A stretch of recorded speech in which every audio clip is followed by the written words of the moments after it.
स्वागत है आपका अपने YouTube चैनल सक्सेस की ऑफिशियल पे। आज मैं आपको आपके इस चैनल पे पहले से गणित क्लास 10th के लिए 100 ऑब्जेक्टिव क्वेश्चन डाला गया है, जिसको आप लोग देखे भी होंगे। 100 ऑब्जेक्टिव क्वेश्चन जो बनाया गया है वो बहुत सोच समझ के बनाया गया है, बहुत ही निचोड़ है वो।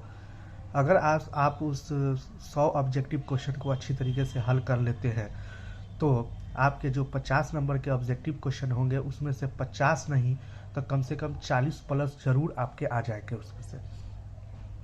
ये क्वेश्चन बहुत सोच समझ कर बनाया गया है। अगर आपको इसको आजमाना है तो आप हमारे फेसबुक पेज पे जा करके और ये क्वेश्चन देख सकते हैं। फेसबुक पेज पे ये क्वेश्चन पिछले साल ही डाला गया था और आप डेट से पता चल जाएगा कि ये क्वेश्चन कब डाला गया था।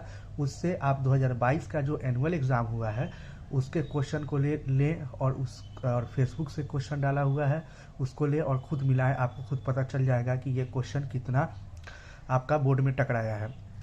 तो पिछले 2022 के एग्जाम में इस क्वेश्चन से सेकेंड सिटिंग में लगभग 70 नंबर का क्वेश्चन टकराया है और फर्स्ट सिटिंग में लगभग 60 नंबर का, जिसमें कुछ ऑब्जेक्टिव हैं और कुछ सब्जेक्टिव भी हैं। तो आइए हम इस क्वेश्चन को आपको हल कराते हैं।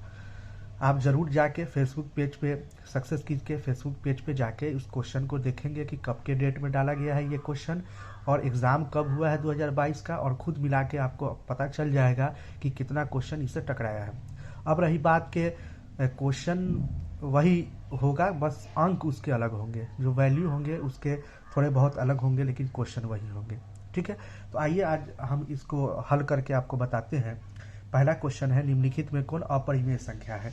तो पहले समझते हैं कि परिमेय संख्या और अपरिमेय संख्या किसको कहते हैं। तो आप सभी जानते हैं कि परिमेय संख्या उसको कहते हैं जो p बटा q के रूप में होता है, अर्थात वो अंश बटा हर के रूप में होता है, तो उसको परिमेय संख्या कहते हैं। उसके लिए बहुत से, कहने का मतलब है आपको ये हूबहू ऐसा नहीं मिलेगा, आप ऑप्शन के हिसाब से इसको टिक लगा सकते हैं। परिमेय संख्या के लिए एक और शर्त है कि q जो है वो जीरो नहीं होना चाहिए, q जीरो के बराबर नहीं होना चाहिए। बाकी सब जो होंगे p बटा q के रूप में वो परिमेय होंगे।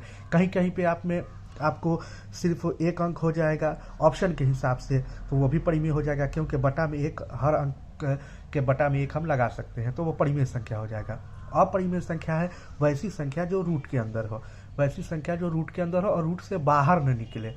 ठीक है, तो बहुत सी संख्याएं हैं जो रूट के अंदर है, बाहर निकल जाए। जैसे 4 है तो 4 को हम 2 इंटू 2 करके 2 बाहर निकाल सकते हैं। उसी तरह से रूट 2 है तो ये बाहर नहीं निकलेगा। तो जो संख्या रूट से बाहर नहीं निकलेंगे उसे हम अपरिमेय संख्या कहते हैं। तो क्वेश्चन नंबर 1 है, निम्न में कौन अपरिमेय संख्या है। ऑप्शन ए है रूट अंडर 3/12, ऑप्शन बी है रूट अंडर 2/10, ऑप्शन सी है रूट अंडर 7/7 और ऑप्शन डी है रूट 2 इंटू रूट 2। तो आप देखिए कि ऑप्शन ए है रूट अंडर 3/12, तो इसको हम रूट अंडर 3/√12 लिख सकते हैं। तो इसको जब हम हल करेंगे तो हमारा 1/2 आएगा, 1/2 आएगा। तो 1/2 चूंकि p बटा q के रूप में है तो ये परिमेय संख्या हो जाएगा। उस तरह से ऑप्शन बी को देखते हैं, जब उसको हल करेंगे तो हम पाएंगे कि हमारा आता है 1/√5 और √5 रूट से बाहर नहीं निकलेगा, इसीलिए हमारा ये क्या हो जाएगा, अपरिमेय संख्या हो जाएगा। इसलिए इसका सही आंसर होगा option B, root under 2/10। Question number 2 है आपका कि बिंदुओं r 1 और s -1 के बीच की दूरी है। ऑप्शन ए है 4√5 इकाई, 3√5 इकाई, 2√5 इकाई, 5 इकाई। तो जब इसको हल करेंगे तो क्या कह रहा है, बीच की दूरी, दो बिंदुओं की बीच की दूरी। तो हम लेंगे x1 आपका हो जाएगा 1, x2 हो जाएगा -1, y1 हो जाएगा 1 और y2 हो जाएगा 5। अब दो बिंदुओं के बीच की दूरी जो होती है उसका सूत्र होता है रूट अंडर x2 - x1 का whole square plus y2 - y1 का होल स्क्वायर। इसको जब हम हल करेंगे तो x2 -1 है और x1 है 1, तो -1 का होल स्क्वायर प्लस y2 है 5 और y1 है 1, तो 5 - 1 का होल स्क्वायर, ये माइनस माइनस प्लस 1 2 हो जाएगा, तो -2 का होल स्क्वायर प्लस 5 में से 1 गया 4 का होल स्क्वायर। आप जानते हैं कि ऋणात्मक का घात अगर सम होता है तो उसका आंसर धनात्मक आता है। तो 2 दूना 4, 4 चौका 16, रूट अंडर 20। जब इसको हम ये करेंगे तो 2√5 आएगा। तो इसका सही आंसर हो जाएगा आपका ऑप्शन सी 2√5। क्वेश्चन नंबर 3 है आपका के बिंदुओं A 0.8, B 6.12 और C -16 -4 से बने त्रिभुज का क्षेत्रफल ज्ञात करें। तो ये जो त्रिभुज का क्षेत्रफल है ये ऑब्जेक्टिव में भी पूछ सकता है और आपसे 2 नंबर में भी पूछ सकता है। तो इसको हल करेंगे हम लोग, तो देखेंगे कि लिखेंगे x1 बराबर 0, x2 बराबर 6 और x3 बराबर -16, y1 बराबर 8, y2 बराबर 12 और y3 बराबर -4। तो त्रिभुज ABC है तो हम इसको 2 नंबर में है तो ऐसे सजा के बनाएंगे। त्रिभुज ABC का क्षेत्रफल बराबर सूत्र होता है 1/2 × x1। अब इसको आसानी से आप लिख सकते हैं, सूत्र याद करने की भी ज़रूरत नहीं है, आसानी से आप सूत्र को लिख सकते हैं। जैसे 1/2, ठीक है, आप x1 लिख दे, ठीक है, प्लस x2 लिख दे, ठीक है, थोड़ी सी जगह छोड़ के प्लस x3 लिख दे। अब x1 है तो y2 माइनस y3, 1 2 3, 2 है तो 2 के बाद 3 आता है तो y3 माइनस y1, 3 के बाद आता है आपका 1 हो जाएगा तो y1 माइनस y2, ठीक है। इसको आसानी से याद कर सकते हैं, इसको रटने की कोई ज़रूरत नहीं है। 1/2 x1 लिख देंगे, थोड़ी सी जगह छोड़ के x2 लिख देंगे, थोड़ी सी जगह छोड़ के प्लस x3 लिख देंगे। अब 1 है तो 2 3, 2 है तो 2 के बाद 3 1 और 3 है तो 1 2। इस तरह से सूत्र को हम आसानी से लिख सकते हैं, याद भी कर सकते हैं। तो इसका वैल्यू डालेंगे तो x1 0 है और ये y2 है आपका 12 और क्या कहते हैं y3 है आपका -4, तो माइनस माइनस +4 हो गया, प्लस 6, x2 है 6 लिख दिए। उसके बाद है आपका y3 है -4 और y1 है 8, तो -4 -8 प्लस x3 जो है -16 है, इसको लिख दिए। और इसको हल करने के बाद, जब इसको हल करेंगे तो हल करने के बाद हमारा आंसर आएगा -4। चूँकि त्रिभुज का क्षेत्रफल कभी भी माइनस में नहीं आएगा इसलिए हम मोड लगा दिए हैं, ठीक है ना, मोड लगा दिए। मोड लगाने के बाद ये माइनस हो जाएगा प्लस में, तो इसका सही आंसर होगा 4 वर्ग इकाई। तो इसका ऑप्शन डी होगा 4 वर्ग इकाई। इस तरह से क्वेश्चन नंबर 4 को आते हैं। क्वेश्चन नंबर 4 में है कि एक बाह्य बिंदु से वृत्त पर कितनी स्पर्श रेखाएं खींची जा सकती हैं। तो याद रखिए कि एक बाह्य बिंदु से हमेशा वृत्त पर 2 स्पर्श रेखाएं खींची जाएंगी। इस स्पर्श रेखा के में याद रखना है कि बाह्य बिंदु से होगा तो 2 स्पर्श रेखाएं, और बाह्य बिंदु नहीं रहेगा, सीधे क्वेश्चन रहेगा कि वृत्त पर कितनी स्पर्श रेखाएं खींची जाएंगी, तो वृत्त पर अनंत स्पर्श रेखाएं खींची जाएंगी। लेकिन बाह्य बिंदु से बात रहे तो बाह्य बिंदु से वृत्त पर जो स्पर्श रेखाएं खींची जाएंगी वो 2 खींची जाएंगी। और ये भी याद रखना है कि वृत्त से जो बाह्य बिंदु से जो स्पर्श रेखाएं खींची जाती हैं ये आपस में क्या होते हैं, समान होते हैं। क्वेश्चन आपका ये भी पूछ सकता है, दे देगा कि बाह्य बिंदु से वृत्त पर 2 स्पर्श रेखाएं SP और SR खींचा गया है। SP की लंबाई 6 सेंटीमीटर है तो SR की लंबाई क्या होगी, तो दोनों समान होते हैं तो SR की लंबाई भी कितनी सेंटीमीटर हो जाएगी, 6 सेंटीमीटर। तो क्वेश्चन है एक बाह्य बिंदु से वृत्त पर कितनी स्पर्श रेखाएं खींची जा सकती हैं, तो इसका सही आंसर होगा 2। बाह्य बिंदु से कितनी खींची जाएंगी, 2 और केवल 2। अगला क्वेश्चन है कि बिंदु T से किसी वृत्त की स्पर्श रेखा की लंबाई 12 सेंटीमीटर और केंद्र से T की दूरी 13 सेंटीमीटर है तो वृत्त की त्रिज्या ज्ञात करें। तो इसमें एक बात ध्यान रखना है कि वृत्त पर जब स्पर्श रेखा खींची जाए, किसी बाह्य बिंदु से केंद्र की दूरी दी जाए, तो इसका हमेशा याद रखना है कि स्पर्श रेखा जो होगा वो हमेशा लंब होगा। क्या होगा, लंब होगा। और जो केंद्र से जो दूरी है, बाह्य बिंदु से केंद्र की दूरी है, वो हमेशा क्या होगा, कर्ण होगा, ठीक है। और ये समकोण त्रिभुज बन जाएंगे, ठीक है। तो समकोण त्रिभुज में अगर त्रिज्या की बात होती है तो आधार हो जाएगा। तो इसके लिए हमको सबसे आसान ट्रिक ये याद रखना है कि जब क्वेश्चन में हम देखेंगे कि दो अंक दिए हुए हैं, यानी स्पर्श रेखा दिए हुआ है, केंद्र से दूरी 2 वैल्यू दिए हुए हैं, तो हमको कुछ नहीं करना है, बस इसको हल करने के लिए 2 नंबर का क्वेश्चन पूछेगा तो ऐसे सजा के लिखेंगे। लेकिन अगर कहने मतलब ऑब्जेक्टिव पूछता है और अगर त्रिज्या पूछा तो हम सीधे क्या करेंगे, त्रिज्या बराबर सीधे लिखेंगे रूट अंडर जो बड़ा वैल्यू है उसका स्क्वायर और माइनस जो छोटा वैल्यू है उसका स्क्वायर। ठीक है, ये क्वेश्चन बराबर पूछता है। तो हमको एकदम आसानी से याद रखना है कि जब वृत्त पर एक स्पर्श रेखा खींचा जाए, ठीक है, और केंद्र से दूरी दिया रहे और त्रिज्या ज्ञात करने के लिए दिया रहे, तो हम आंख बंद करके क्या करेंगे, सीधा क्या करेंगे, रूट अंडर जो बड़ा वैल्यू है उसका स्क्वायर माइनस छोटा वैल्यू का स्क्वायर। तो इस तरह से हम करते हैं। तो हमारा 13 का स्क्वायर हो जाएगा 169 और माइनस 12 का स्क्वायर 144। इसका घट के आ गया 25 और 25 को जब बाहर निकालेंगे तो 5। तो त्रिज्या कितना हो जाएगा, सेंटीमीटर में है तो 5 सेंटीमीटर। अगला क्वेश्चन है आंकड़े 15, 20, 84, 29, 41, 45, 60 और 65 का परिसर ज्ञात करें। तो परिसर का सूत्र जो होता है कि वो परिसर के बराबर आप जानते हैं, परिसर बराबर होता है उच्च मान घटाव निम्न मान। परिसर का जो सूत्र होता है वो होता है उच्च मान घटाव निम्न मान। तो इसमें सबसे आंकड़ा में सबसे उच्च मान, सबसे अधिक मान दिए हुए हैं 84 और सबसे कम मान जो है वो 15 है। तो 84 में से 15 घटा देंगे तो 14 में से 5 गया 9 और 7 में से गया 6 69। तो इसका सही आंसर हो जाएगा ऑप्शन ए। आगे चलते हैं, क्वेश्चन नंबर 7 है कि प्रेक्षण 12, 13, 11, 12, 12, 13, 15, 11, 13 का बहुलक होगा। ये तो 1 नंबर का डिफिनिट क्वेश्चन है, आपसे पूछेगा ही पूछेगा।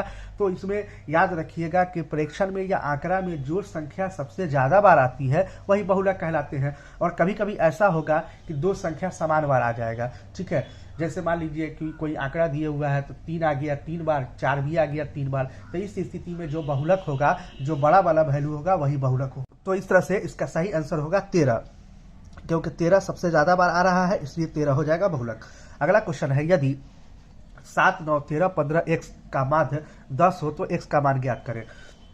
तो हम क्या करेंगे, माध्य बराबर जानते हैं, माध्य बराबर होता है आंकड़ों का योग बटा आंकड़ों की संख्या। माध्य का वैल्यू रख दिए, आंकड़ा है जो दिया हुआ है रख देंगे, हम आंकड़ा को गिन लेंगे 1, 2, 3, 4, 5 रख दिए। 5 इधर गुना में ही इधर जाएगा, इधर भाग में ही इधर जाएगा तो गुना में 10, 25, 50 और सबको जोड़ लिए सजातीय पद और x को अलग कर दिए। उसके बाद 44 इधर प्लस में है, इधर जाएगा तो माइनस में हो जाएगा। तो 50 में से 44 गया 6। तो इसका सही आंसर हो जाएगा ऑप्शन ए 6। क्वेश्चन नंबर 9 है कि यदि एक समबाहु त्रिभुज का क्षेत्रफल 9√3 सेंटीमीटर स्क्वायर है तो इसकी भुजा होगी। एक समबाहु त्रिभुज का क्षेत्रफल 9√3 सेंटीमीटर स्क्वायर है तो इसकी भुजा होगी। तो समबाहु त्रिभुज का क्षेत्रफल जो होता है, हम सभी जानते हैं कि समबाहु त्रिभुज का क्षेत्रफल जो होता है वो √3/4a स्क्वायर होता है, √3/4a स्क्वायर। तो क्षेत्रफल दिए हुआ है तो क्षेत्रफल का वैल्यू डाल दिए और भुजा निकालना है तो यहाँ पे भुजा है तो 4 यहाँ पे गुना में भाग में इधर आएगा तो गुना में 36√2, ठीक है ना। उसके बाद इसको √3 जो है वो यहाँ गुना में ही इधर आएगा तो भाग में आ जाएगा, √3 से √3 कट गया, बच गया 36। स्क्वायर है, स्क्वायर इधर आ जाएगा तो रूट चढ़ जाएगा और रूट चढ़ जाएगा तो 36 में से 6 बाहर आ जाएगा। तो इस तरह से समबाहु त्रिभुज की जो भुजा हो जाएगी 6 सेंटीमीटर। इसका सही आंसर हो जाएगा ऑप्शन ए 6 सेंटीमीटर। अगला क्वेश्चन है आपका 10 नंबर क्वेश्चन है कि गोला का व्यास 42 सेंटीमीटर है तो इसका पृष्ठ क्षेत्रफल होगा।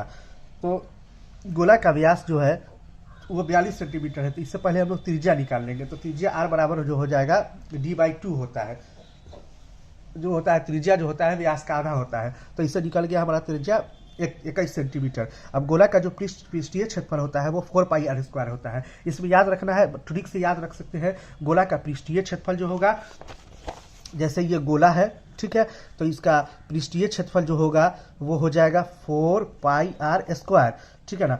अब अर्धगोला का पृष्ठीय क्षेत्रफल तो 2πr² हो जाएगा, ठीक है ना। पृष्ठीय क्षेत्रफल 4πr², आधा है तो आधा कर देंगे 2πr²। और अर्धगोला का संपूर्ण पूछेगा, संपूर्ण पृष्ठीय क्षेत्रफल तो हो जाएगा 3πr², क्योंकि जब ये अर्धगोला हो जाएगा, ठीक है, तो अर्धगोला का 2πr², ठीक है, और ऊपर से एक ढक्कन लग जाएगा तो ढक्कन एक वृत्त है और ढक्कन पूरी तरह से ढक जाएगा तो ढक्कन वृत्त का क्षेत्रफल πr², तो 2πr² और 1πr² 3πr² हो जाएगा। तो आसानी से हम याद रख सकते हैं। तो गोला का जो संपूर्ण पृष्ठीय क्षेत्रफल है 4πr²। तो इसमें हम त्रिज्या 21 सेंटीमीटर है, आर का वैल्यू रख दिए तो हमारा निकल के आ गया 5544 सेंटीमीटर स्क्वायर। तो इसका सही आंसर होगा option C 5544 centimetre square. Question number 11 है कि एक बेलन की ऊंचाई 14 सेंटीमीटर और बेलन कि वक्र सतह का क्षेत्रफल इतना सेंटीमीटर है तो इसका आयतन ज्ञात करें। तो बेलन का ऊंचाई दिए हुआ है, ठीक है, और त्रिज्या कहने का मतलब है, और कह रहा है वक्र सतह का क्षेत्रफल ज्ञात करें। तो हम मान लेते हैं त्रिज्या r ले लिए, ठीक है। तो बेलन के वक्र सतह का क्षेत्रफल होता है 2πrh, ठीक है। तो बेलन का वक्र सतह जो होता है 2πrh होता है। इसको बेलन के वक्र सतह को हम आसानी से याद रख सकते हैं। बेलन का जो वक्र सतह है, बेलन ये है, ठीक है। अब ये बेलन जो है, बेलन बना हुआ है एक आयत से बना हुआ है, ठीक है ना। एक आयताकार कागज को ले ले, उसको मोड़िएगा तो बेलन बन जाएगा वक्र सतह। तो आयत का क्षेत्रफल से ही बेलन के क्षेत्रफल को हम याद रख सकते हैं। कैसे? आयत का क्षेत्रफल बराबर होता है लंबाई गुने चौड़ाई। तो ये हो गया लंबाई गुने चौड़ाई, ठीक है। अब जब इसको गोल कर देंगे, बेलन के शेप में ले आएंगे, तो ये चौड़ाई जो हो जाएगा वो हो जाएगा ऊंचाई, तो ऊंचाई h मान लिए, ठीक है। और लंबाई जो हो जाएगा, जब इसको गोल कर देंगे तो ये वृत्त की परिधि हो जाएगी। तो वृत्त की परिधि होती है 2πr होती है, ठीक है। तो इस तरह से लंबाई गुने चौड़ाई तो 2πrh। तो बेलन के वक्र पृष्ठ का क्षेत्रफल जो है 2πrh हो जाएगा। इसको आसानी से हम निकाल सकते हैं। तो बेलन के वक्र के पृष्ठ का क्षेत्रफल है 2πrh। तो इसका क्षेत्रफल दिया हुआ है और त्रिज्या हमको निकालना है, तो इस तरह से क्षेत्रफल का मान रख देंगे और पाई का मान रखेंगे, और ऊंचाई हमको दिया हुआ है। इस तरह से त्रिज्या हमारे निकल के आ जाएगा 3 सेंटीमीटर। अब कह रहा है बेलन का आयतन। तो बेलन का आयतन जो है वो πr² होता है, यानी कि आयतन के लिए ऊंचाई, बेलन के ऊंचाई और नीचे बेलन के आधार का क्षेत्रफल से हम गुणा कर देते हैं। तो बेलन का आधार जो हो जाता है वो वृत्त हो जाता है। वृत्त का क्षेत्रफल πr² और इंटू ऊंचाई, तो πr² हो जाएगा। अब r का वैल्यू यहाँ हमको मिल गया है, ठीक है, और h का वैल्यू क्वेश्चन में दिया हुआ है। इस तरह से बेलन का आयतन हम h और r का वैल्यू डालेंगे तो हमारा निकल के आ जाएगा 396 सेंटीमीटर क्यूब। आयतन का हमेशा घन सेंटीमीटर लिखेंगे या सेंटीमीटर क्यूब लिखेंगे। अगला है 12 नंबर क्वेश्चन है, दो परिमेय संख्याओं के बीच कितनी परिमेय संख्या होती है? तो जो दो परिमेय संख्या के बीच जो होती है वो अनंत परिमेय संख्या होती है, ठीक है। दो याद रखिए कि दो परिमेय संख्या के बीच हमेशा अनंत परिमेय संख्या होती है। हम जितना भी लिखते रहेंगे वो खत्म होने वाला नहीं है, अनंत होती है, ठीक है। क्वेश्चन नंबर आपका 13 है कि द्विघात बहुपद x² - 3 के शून्यक होंगे। तो हम द्विघात बहुपद का जैसे ही शून्यक ज्ञात करने के लिए कहेगा तो हम लिखेंगे माना कि जो द्विघात बहुपद दिया हुआ है उतना बराबर 0, हमको ये मानना होगा, ठीक है। तो माना कि हमने लिखा माना कि x² - 3 बराबर 0। 3 माइनस में है, इधर जाएगा तो प्लस में हो जाएगा। ये हमेशा आप इतना चीज़ याद रखिएगा कि बराबर के इधर कोई प्लस है, उधर जाके माइनस में हो जाएगा, कोई माइनस में है उधर जाके प्लस में, कोई गुना में है उधर जाके भाग में हो जाएगा, कोई भाग में है वो उधर जाके गुना में हो जाएगा। स्क्वायर है तो उधर जाके रूट हो जाएगा, रूट है तो उधर जाके स्क्वायर हो जाएगा। इतना बात आपको हमेशा इतनी बात हमेशा याद रखनी होगी आपको। तो ये माइनस से इधर आके प्लस हो गया, स्क्वायर इधर आके रूट हो गया, ठीक है। तो रूट से जब बाहर निकलता है तो प्लस माइनस दोनों में निकलता है। तो इस तरह से जो द्विघात बहुपद x² - 3 के शून्यक होंगे वो होंगे ऑप्शन के हिसाब से -√3 और √3 होंगे। तो इस तरह का क्वेश्चन जो हमेशा आपसे पूछता है द्विघात बहुपद के शून्यक होंगे, तो कभी 2 पद वाला दे देगा, कभी 3 पद वाला दे देगा। तो इसको अच्छे से आप लोग देख लेंगे। 14 नंबर क्वेश्चन है कि द्विघात बहुपद x² - 2x + 5 के शून्यक अल्फा बीटा हो तो अल्फा प्लस बीटा का मान होगा। तो मूलों का योगफल उसी को कहते हैं alpha beta, alpha plus beta वही हुआ, मूलों का योगफल वही हुआ। तो द्विघात बहुपद दिया हुआ है x² - 2x + 5। तो a बराबर यहाँ पे कुछ नहीं है गुणांक, तो 1, b बराबर -2 और c बराबर 5। अल्फा प्लस बीटा बराबर होता है -b/a। तो यहाँ पे b का वैल्यू -2 है, माइनस पहले से लगा है तो माइनस माइनस प्लस हो जाएगा, 2 + 2/1, बटा में 1 नहीं लिखते हैं तो इसका सही आंसर हो जाएगा 2। तो इस तरह से इसका सही ऑप्शन होगा b, 2। क्वेश्चन नंबर 15 है, यदि द्विघात बहुपद fx x² + 3x + 5 के शून्यक अल्फा बीटा हो तो 1/α + 1/बीटा का मान क्या होगा? तो फिर इसी तरह से हम क्या करेंगे, a निकालेंगे, 1 बराबर यहाँ पे कुछ नहीं है गुणांक तो 1, यहाँ पे 3 है तो b, और c बराबर 5। अल्फा प्लस बीटा बराबर -b/a, तो -3/1 तो -3 हो गया। अल्फा इंटू बीटा बराबर c/a होता है, तो 5/1 बराबर 5 हो गया। अब है कि निकालना है 1/α + 1/बीटा। तो ये भिन्न का जोड़ है, समझिए। तो भिन्न का जोड़ आप बनाए हैं, आपको अच्छी से समझ में आ जाएगा, ठीक है। अल्फा बीटा का लसा लेंगे तो अल्फा बीटा का लसा अल्फा बीटा हो जाएगा। अल्फा से अल्फा कट गया तो बीटा बच गया, तो बीटा इकाई बीटा। फिर बीटा से बीटा कट गया तो अल्फा इकाई अल्फा। अब ये प्लस में है तो अल्फा को इधर लिखिए, बीटा को इधर लिखिए, बात बराबर है। तो इसको अल्फा प्लस बीटा बटा alpha into beta. Alpha plus beta का वैल्यू हमारा आया था उधर -3 और अल्फा इंटू बीटा का वैल्यू आया था 5। तो इस तरह से सही आंसर हो गया -3/5। अगला है क्वेश्चन 16 नंबर। दो समरूप त्रिभुज के क्षेत्रफलों का अनुपात 9:25 है। 9:25 है तो इनके संगत भुजाओं का अनुपात होगा। तो समरूप त्रिभुज के जो क्षेत्रफलों का अनुपात जो होता है वो संगत भुजाओं के वर्ग के अनुपात के बराबर होता है। तो ये जानते हैं, ये परिमेय है कि दो त्रिभुज जब समरूप होंगे तो उनके संगत भुजाओं का जो अनुपात होगा, त्रिभुज के क्षेत्रफलों का अनुपात संगत भुजाओं के वर्ग के अनुपात होगा। तो हम लिख सकते हैं कि त्रिभुज ABC का क्षेत्रफल बटा त्रिभुज PQR का क्षेत्रफल बराबर AB बटा PQ का स्क्वायर। तो त्रिभुज का क्षेत्रफल दिया हुआ है 9/25, ठीक है। तो ये इधर से रूट स्क्वायर हटेगा, इधर रूट चढ़ जाएगा, तो दोनों संगत भुजा निकल जाएंगे हमारा 3 × 9 = 25, 3/5 आ जाएंगे। इसलिए AB अनुपात PQ बराबर हो जाएगा 3:5। तो हमको ये क्वेश्चन अक्सर पूछते हैं, इसको अच्छे से याद रखना है। तो ऑप्शन ए हो जाएगा 3:5। अगर दिए हुआ है क्षेत्रफल, ठीक है, ये ऑब्जेक्टिव क्वेश्चन है, तो क्षेत्रफल दिए हुआ है, हमको भुजा निकालना है तो सीधे रूट चढ़ा देंगे, ठीक है। अगर भुजा दिए हुआ है, क्षेत्रफल निकालना है तो स्क्वायर चढ़ा देंगे। इसका शॉर्ट ट्रिक याद रखना है कि दो समरूप त्रिभुज का क्षेत्रफल अगर दिए हुआ है, भुजा निकालने के लिए कह रहा है, क्षेत्रफल दिए हुआ है और भुजा निकालने के लिए कह रहा है, तो हम इसको रूट चढ़ा देंगे। और अगर भुजा दिए हुआ है, क्षेत्रफल निकालने के लिए कह रहा है, तो हम स्क्वायर कर देंगे, ठीक है। अगला क्वेश्चन है 17 नंबर कि एक वृत्त पर कितनी स्पर्श रेखाएं हो सकती हैं। तो आप जानते हैं कि एक वृत्त पर, पहले ही वाले क्वेश्चन में बताया है कि एक वृत्त पर अनंत स्पर्श रेखाएं हो सकती है, ठीक है। क्वेश्चन नंबर 18 है, और ये जो है याद रखिए कि कभी पूछता है कि बाह्य बिंदु से कितनी स्पर्श रेखा है, तो 2, और एक वृत्त पर कितनी स्पर्श रेखा है, अनंत। ये आपको अच्छे से याद रखना होगा कि बाह्य बिंदु से 2 और सीधे अगर वृत्त पर स्पर्श रेखा है तो अनंत होगा। 18 नंबर क्वेश्चन है कि बाह्य बिंदु से वृत्त पर खींची गई स्पर्श रेखाओं की लंबाई होगी। तो हम पहले ही बताए थे कि बाह्य बिंदु से वृत्त पर जो स्पर्श रेखा खींची जाती है वो आपस में क्या होते हैं, समान होते हैं, बराबर होते हैं। तो इसका सही आंसर हो जाएगा ऑप्शन बी, समान। क्वेश्चन नंबर 19 है कि वृत्त के केंद्र पर बना कोण होता है। तो वृत्त के केंद्र पर जो बना कोण होता है वो 360 डिग्री का होता है। एक पूछेगा अर्धवृत्त का कोण, तो अर्धवृत्त का कोण जो पूछेगा, तो ये वृत्त है, अर्धवृत्त का जो कोण है वो हमेशा क्या होता है, समकोण होता है।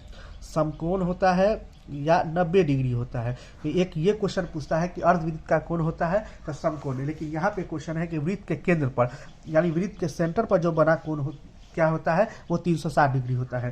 क्वेश्चन नंबर 20 है, एक घन का संपूर्ण पृष्ठीय क्षेत्रफल इतना है, दिए हुआ है 486 सेंटीमीटर स्क्वायर, तो उसकी भुजा होगी। तो इसके लिए हम उसी जो क्षेत्रफल का दिया हुआ है उसी सूत्र से हम भुजा ज्ञात कर सकते हैं। तो लिखेंगे हम कि घन का संपूर्ण पृष्ठीय क्षेत्रफल जो होता है 6a² होता है, क्योंकि जानते हैं आपकी घन का संपूर्ण पृष्ठीय क्षेत्रफल 6a² है। इसको डिटेल्स में समझाना है लेकिन अभी तो टाइम नहीं रह गया है, फिर अगले ईयर का जो क्लास होगा इसमें सबका वीडियो डिटेल्स से डाला जाएगा। तो पृष्ठीय क्षेत्रफल दिए हुआ है 486, सूत्र होता है 6a²। तो ये 6 इधर गुना में, इधर आके भाग में, तो 6 से 486 81 बार कट जाएगा। स्क्वायर है, पहले ही बता दी है, स्क्वायर इधर आएगा तो रूट चढ़ जाएगा। 81 से 9 × 9, 9 × 9 = 81 होता है, 9 बाहर निकलेगा, 9 सेंटीमीटर। इस तरह से आज हम लोग क्वेश्चन नंबर 1 से 20 तक को हल किए। अगले वीडियो में हम क्वेश्चन नंबर 21 से लेकर के क्वेश्चन नंबर 40 को हल कराएंगे, क्योंकि अगर पूरा क्वेश्चन एक बार हल कराया जाता है तो वीडियो लंबा हो जाएगा, वो देखने में भी परेशानी होगी, ठीक है। इस तरह से मिलते हैं अगले क्लास में। आपको मैंने बताया है कि आपको लगे कि कहने का मतलब है कि ये झूठ बोला जा रहा है, तो आप जाके मेरे फेसबुक पेज से क्वेश्चन को देखें। यही क्वेश्चन जो आपके यूट्यूब पे डाला गया है वो क्वेश्चन फेसबुक पेज पे 1 साल पहले डाला गया था, वहां से क्वेश्चन को देखें। और इस साल 2022 के फर्स्ट सिटिंग और सेकंड सिटिंग का क्वेश्चन आपके गेस्ट पेपर में होगा, उससे मिलाएं और देखें कि कितना नंबर का क्वेश्चन आया है, ठीक है। और अगर आपको लगे कि हाँ इससे क्वेश्चन आया है तो आप इसको अच्छी तरीके से तैयारी करें। मैं एकदम गारंटी के साथ कहता हूँ कि 60 से 70 नंबर तक के क्वेश्चन इससे आएंगे तो आएंगे, ठीक है। और अपने दोस्तों तक इसको फैलाएं, और अच्छा लगे तो चैनल को सब्सक्राइब करें, ठीक है। मिलते हैं अगले वीडियो में, जब तक के लिए जय हिंद, जय भारत।